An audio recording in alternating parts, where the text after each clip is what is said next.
Hello, this is Ron Paul with your weekly update for Monday, February 23rd. Last week, Ukraine saw its worst violence since the breakup of the Soviet Union over 20 years ago.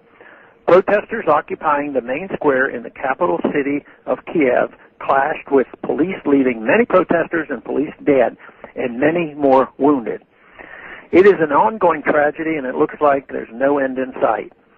The current conflict stems from a divide between Western Ukraine, which seeks a close association with the European Union, and the eastern part of the country, which has closer historic ties to Russia.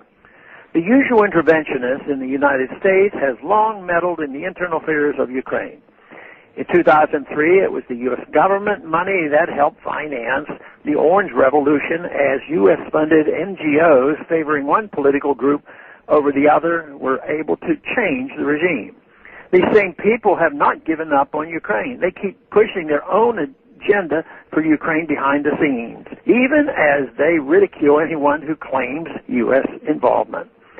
A recent leaked telephone conversation between two senior government officials made it clear that not only was the U.S. involved in the Ukrainian unrest, the U.S. was actually seeking to determine who should make up the next Ukrainian government.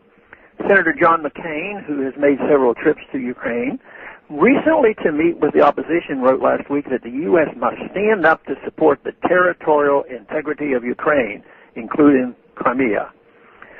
Why are U.S. government officials so eager to tell the Ukrainians what they should do? Has anyone bothered to ask the Ukrainians what might help alleviate the ongoing violence and bloodshed if the Ukrainians decide to remake the country as a looser confederation of regions rather than one tightly controlled by a central government? Perhaps Ukraine engaged in a peaceful trade with countries both to the west and east would benefit all sides. But outside powers seem to be fighting a proxy war, with Ukraine suffering the most because of it. If you ask most Americans how they feel, my bet is that you would discover that they are sick and tired of the U.S. government getting involved in every crisis that arises. Certainly, the American people want none of this intervention in Ukraine.